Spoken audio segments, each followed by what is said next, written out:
Hey, welcome to the channel. My name's Chase and I do esports. I aspire to get involved in youth esports, middle school, high school, collegiate esports, and I eventually want to own a pro esports team. Along the way, I'm going to share my experience and what I'm learning with you guys and hopefully help you. So thank you for tuning in and let's get into it. What are esports? Okay, so let's say you know nothing. I'm gonna start there. I'm gonna start at the foundation. Esports are competitive video games.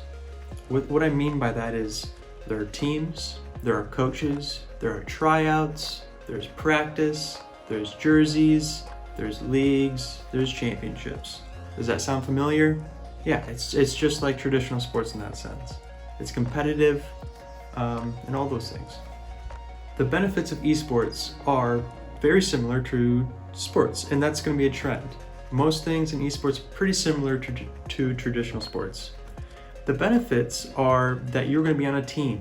There's accountability when you're on a team. There's communication, teamwork, right? You're gonna learn things that those intangible soft skills that you're gonna need in order to succeed in life. And if you're gonna want your child to be on a team.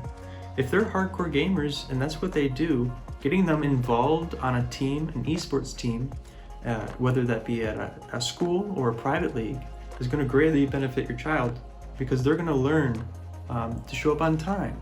They're going to learn to, have differences with a teammate, but work together and push forward.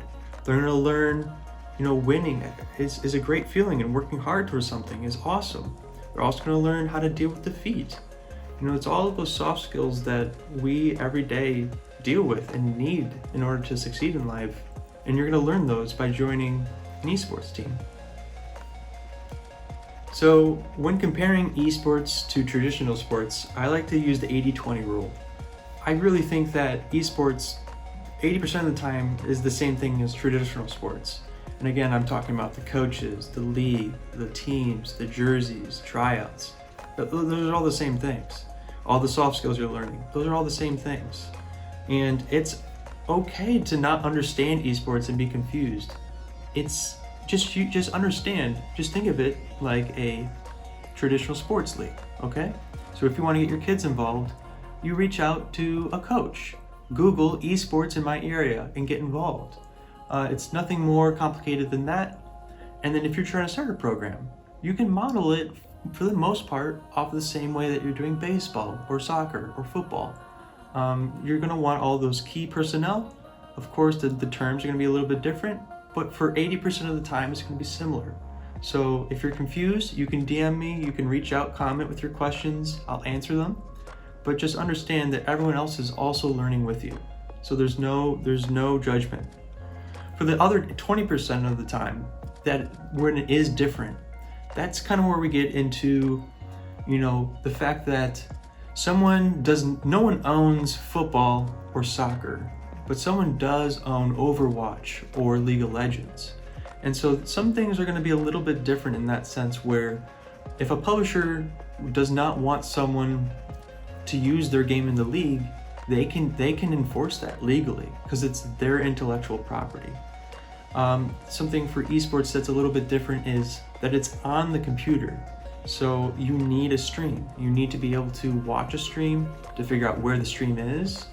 A lot of times, if it's just like a hybrid situation, and a lot of things these days, there's gonna be in person, but a lot of it's gonna be online. So just understanding that it's gonna be a little bit different.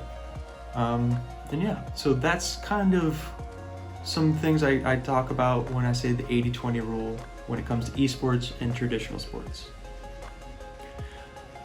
And I had a thought, while talking about how esports are different, I want to give an example of how they're different. League of Legends, it's one of the most popular esports in the nation, or not even the nation, the world, right? And they, for their game, do not allow other leagues to use their game in tournaments or events, or if they do, it's under very strict rules and confined. So no one can do that if you have a bunch of schools that want to play baseball, right? Of course, you have to follow the school's rules, but No one said I invented baseball and you have to follow my rules. With League of Legends, they can do that, they will do that. And so there may be some things to think about in the future. Mostly for those who are putting on tournaments, who are in leagues, trying to run leagues.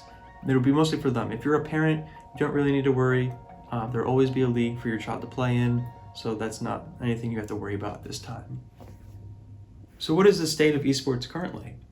So from my perspective, I worked, in a public school, collegiate school, community college. And from what I can see is that we are still in our infancy, esports. And what I mean by that is, yes, there are youth leagues. They're scattered about. There's some high schools that have it, but not to the scale of traditional sports. There's not really a pipeline from youth all the way to, four-year college. It's kind of fractured right now. And so I'm saying that it's in its infancy.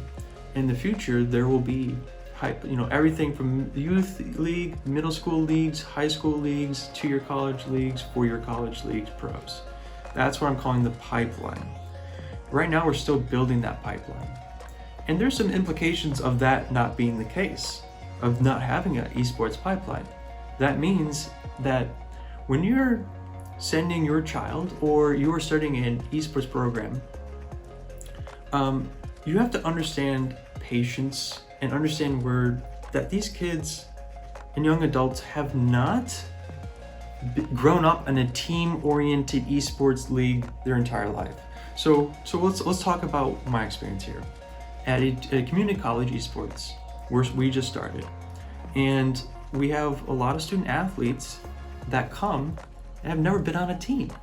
And so simple things, it's simple to those who understand sports, like bringing a jersey to a game. That was something that had to be maybe explained or encouraged, where it might seem a little bit obvious. Right, esports currently, that being on a team has not necessarily been developed. And we're building that, right? But we're not there yet. Some other things like, showing up on time, not even being on time, but being, 15 to 30 minutes early to warm up, get ready for practice, for games, letting the coach not 5 minutes before the game, but, the day before that you can't be there. Things like not rage quitting, which means quitting early because you're angry. A traditional sports coach is not going to let you just walk off the field, right? If you're just upset with how the game's going, or if you're just upset with your teammates. That doesn't happen. The coach will drill you if you're just like, I'm done, I can't do it, the teammates suck. No, but you have to understand the patience that is how esports is right now. And you need to understand that's because the pipeline has not been built. These students have not had the opportunity to go from middle school to high school leagues, to high school to 2-year college or 4-year college leagues. So we need patience. And that's why just touching on those things is why we think it's so important to build esports, is so that we can start building that camaraderie, that sportsman-like behavior. Where even though you don't agree or you're angry, you're not just quitting, you're there. Or if your teammate does a good job, you're not just like, putting a thumbs up on a screen, you're there with that person and you're like, wow, good job. You really had my back, right? So that's why esports is important. We're building up those soft skills. But to come back to the question, that's the state of esports.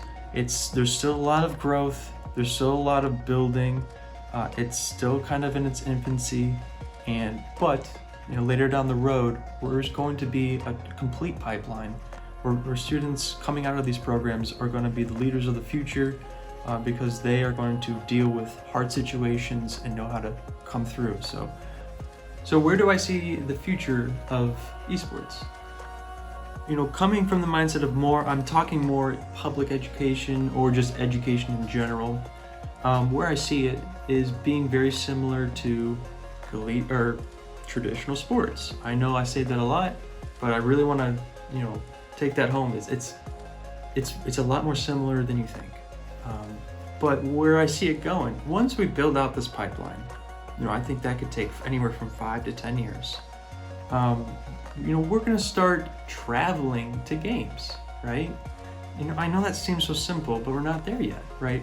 We're gonna travel to local schools. And why that can't happen yet is because not only do schools not even have programs, they don't have spaces that require money, right? You have to build out these spaces. You need computers, you need a higher end computer.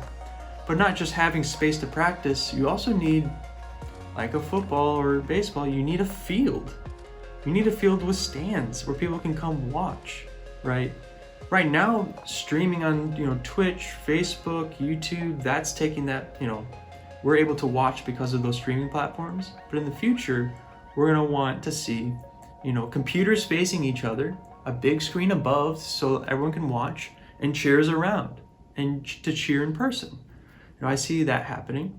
Once that starts to happen more often, building out, divisions like the Big Ten conference, right? Where you have people locally that you compete against for the most part.